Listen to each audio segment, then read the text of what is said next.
Hello dear students, आज हम बात करेंगे measurement of gains from trade की। ट्रेड से जो मिलने वाले लाभ हैं उनको माप हम किस प्रकार से सकते हैं। यहाँ पे हम जो डिस्कशन करेंगे वो डायग्राम के थ्रू करेंगे, तो ये आपके लिए काफ़ी इंटरेस्टिंग होने वाला है। आप इसको ध्यान से सुनें, समझें और साथ में डायग्राम बनाएं, तो आपको ये कॉन्सेप्ट क्लियर होगा और फ्यूचर में आपको बहुत हेल्पफुल रहेगा। चलिए अब बात करते हैं क्लासिकल मेथड। जो क्लासिकल इकोनॉमिस्ट हैं उन्होंने गेन्स फ्रॉम ट्रेड को इंटरमिक्स तरीके से एक्सप्लेन किया है। उससे कोई स्पेसिफिकेशन नहीं रहती, कोई क्लैरिटी नहीं रहती।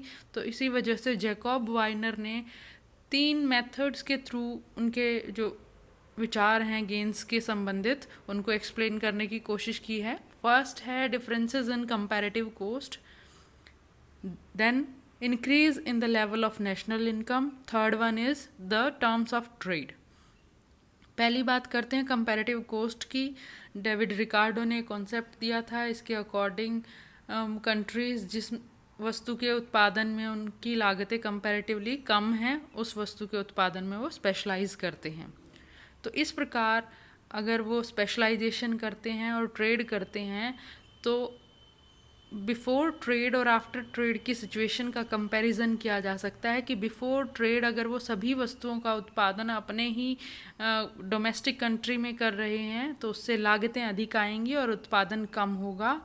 और अगर वो स्पेशलाइजेशन करते हैं, एक ही वस्तु का उत्पादन करते हैं, तो उससे उनकी लागतें कम आएंगी और उत्पादन अधिक होगा।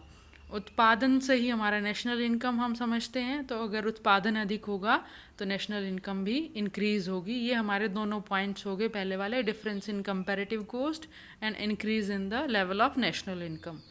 अब इसको डायग्राम के थ्रू समझ लेते हैं। प्रोफेसर रोनाल्ड फिनले ने 1970 में ट्रेड एंड स्पेशलाइजेशन में रिकार्डो की अप्रोच को डायग्राम के हेल्प से एक्सप्लेन किया। इसमें इस डायग्राम में हम देखेंगे एक कंट्री की before trade and after trade situation में किस प्रकार से चेंज होता है। कांस्टेंट अपॉर्चुनिटी कॉस्ट को अज्यूम किया हुआ है, इसलिए उस कंट्री का AB प्रोडक्शन पॉसिबिलिटी कर्व है। वो इससे हमें पता चलता है कि OAY वस्तु का और OBX वस्तु का निर्माण मैक्सिमम किया जा सकता है और वहाँ के लोग पॉइंट पे जो है वो कंजम्पशन कर रहे हैं X और Y वस्तु का। अब अगर ट्रेड हो जाता है पॉसिबल तो इंटरनेशनल प्राइस रेशियो इस प्रकार से चेंज हो जाती है कि अब वो OBX कमोडिटी के बदले में OCY कमोडिटी प्राप्त कर सकता है। अब वो कंट्री अगर F पॉइंट पर होता है, according to Ricardo F point पर होता है तो डेफिनेटली उसको फ़ायदा होगा। अब इस सिचुएशन को हम कंपेयर करते हैं, अगर वो कंट्री ट्रेड ना करके डोमेस्टिकली F पॉइंट पर पहुंचने की कोशिश करता है तो उसको क्या करना होगा।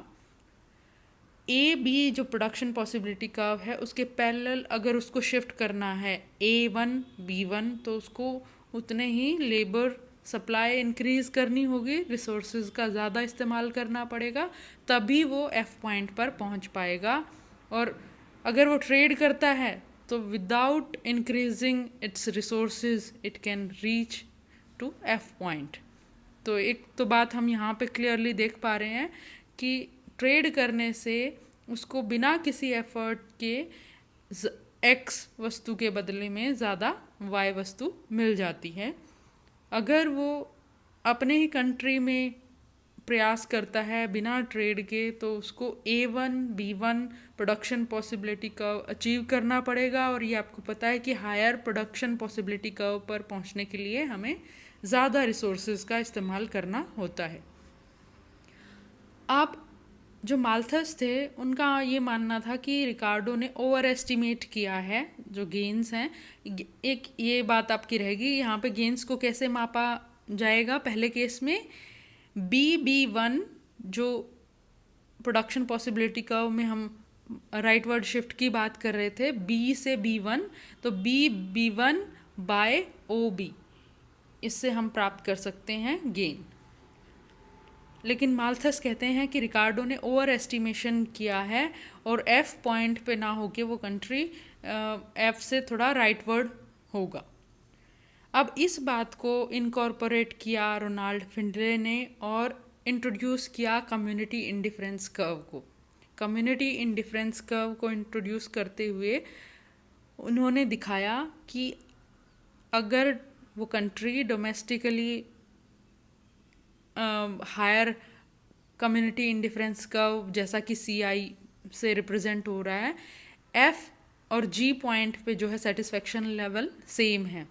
तो अगर वो इतना हाई कम्युनिटी इंडिफरेंस कर्व पर पहुंचना चाहता है तो उसको A1 B1 production possibility curve के बजाय अब वो A0 B0 production possibility curve पर पहुंचकर भी उतनी ही सेटिस्फेक्शन प्राप्त कर सकता है, संतुष्टि प्राप्त कर सकता है।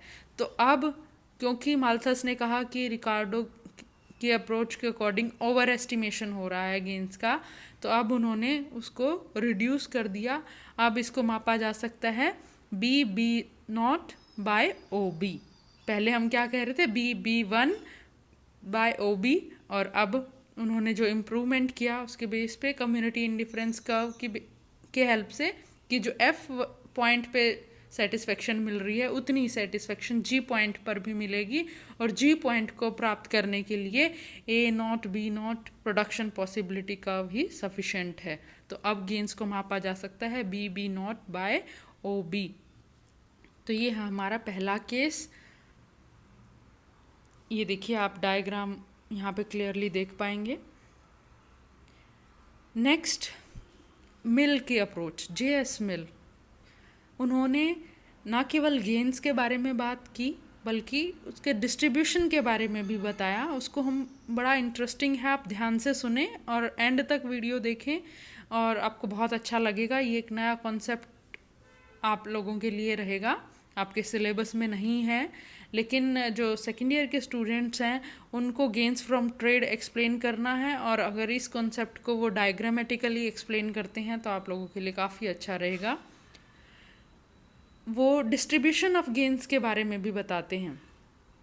वो किसकी हेल्प से करते हैं, रेसिप्रोकल डिमांड की हेल्प से एक्सप्लेन कर पाते हैं कि क्या टर्म्स ऑफ ट्रेड रहेंगी। टर्म्स ऑफ ट्रेड से हमारा मतलब है व्यापार की शर्तें। यहाँ पे जो टर्म्स ऑफ ट्रेड हैं वो बार्टर टर्म्स ऑफ ट्रेड हैं, जिसमें हम मेज़र करते हैं the ratio of the quantity of imports for a given quantity of export. यहाँ पे हम वस्तु के साथ विनिमय की बात कर रहे हैं, उसके एक्सचेंज की बात कर रहे हैं कि कितनी इंपोर्ट की क्वांटिटी के बदले में कितनी एक्सपोर्ट की क्वांटिटी एक्सचेंज हो सकती है। अब हम एक केस लेते हैं जिसमें दो कंट्री हैं। ए कंट्री में 2 लेबर की यूनिट एक दिन में 10 यूनिट एक्स की और 10 यूनिट वाई की प्रोड्यूस कर पाती हैं, और बी कंट्री में वही 2 ही हम लेबर की यूनिट लेंगे, वो 6x की और 8y की यूनिट्स प्रोड्यूस कर सकती हैं। तो इसके बेस पे हम देख सकते हैं कि ए कंट्री x वस्तु के केस में स्पेशलाइजेशन करना चाहेगा और बी कंट्री y वस्तु के केस में स्पेशलाइज करना चाहेगा। तो अब अगर यहाँ पे हम डोमेस्टिक टर्म्स ऑफ ट्रेड देखें, घरेलू जो उनकी व्यापार की शर्तें हैं, तो ए कंट्री में 10 और 10 एक्स और वाई का प्रोडक्शन हो रहा है, तो उनकी हो जाएगी जो डोमेस्टिक टर्म्स ऑफ ट्रेड हैं 1x is equal to 1y। इनका आपस में एक्सचेंज कर सकते हैं वो। और बी कंट्री में ये रेशो रहेगा 1x is equal to 1.33y। तो ये है उनका जो डोमेस्टिक टर्म्स ऑफ ट्रेड हैं। अब अगर ट्रेड पॉसिबल होता है तो कहाँ पे ये जो रेशो है वो 1:1 और 1:1.33 इनके बीच में रहेगा, लेकिन वो कहाँ पे होगा उसका डिसीजन रेसिप्रोकल डिमांड की हेल्प से होगा। रेसिप्रोकल डिमांड का मतलब है कि जो डोमेस्टिक जो होम कंट्री है उस कंट्री में दूसरे कंट्री से आने वाली वस्तु की डिमांड कैसी है, इनइलास्टिक है या इलास्टिक है। इनइलास्टिक को यहाँ इंटेंस के फॉर्म में एक्सप्लेन किया हुआ है कि कितनी सघन डिमांड है, इंटेंस, बिल्कुल वो लोग उस वस्तु को कंज्यूम करना चाह रहे हैं, या फ्लेक्सिबिलिटी है, वो उनकी डिमांड है जो है वो इलास्टिक है। दोनों ही केस हम देखेंगे तो कैसे उसके बारे में बात करेंगे वो देखते हैं। ए कंट्री में अगर वाई वस्तु, क्योंकि वो एक्स वस्तु में स्पेशलाइज करने वाला है, अगर ए कंट्री में वाई वस्तु की जो डिमांड है वो इंटेंस है, इनइलास्टिक है, तो जो टर्म्स ऑफ ट्रेड रहेंगी वो उनके डोमेस्टिक टर्म्स ऑफ ट्रेड के नियर रहेंगी, नियरर उसके पास रहेंगी। जो डोमेस्टिक उनकी टर्म्स ऑफ ट्रेड थी 1x = 1y, ये हमारी डोमेस्टिक टर्म्स ऑफ ट्रेड थी कंट्री ए की। अगर ए कंट्री में वाई वस्तु की डिमांड इंटेंस है तो जो इंटरनेशनल टर्म्स ऑफ ट्रेड भी उनकी डोमेस्टिक टर्म्स ऑफ ट्रेड के आसपास ही रहेंगी। तो इस प्रकार ए कंट्री को फ़ायदा कम होगा ट्रेड करने से और बी कंट्री को फ़ायदा ज़्यादा होगा। और अगर इसका वाइस वर्सा केस ले, अगर ए कंट्री में वाई वस्तु की डिमांड इलास्टिक है, लेस इंटेंस है, तो जो टर्म्स ऑफ ट्रेड होंगी वो 1x = 1.33y के आसपास होंगी, मतलब जो दूसरे कंट्री की डोमेस्टिक टर्म्स ऑफ ट्रेड हैं उसके आसपास होंगी। और ऐसा करने से ए कंट्री को ज़्यादा लाभ होगा और बी कंट्री को बहुत ही कम लाभ होगा।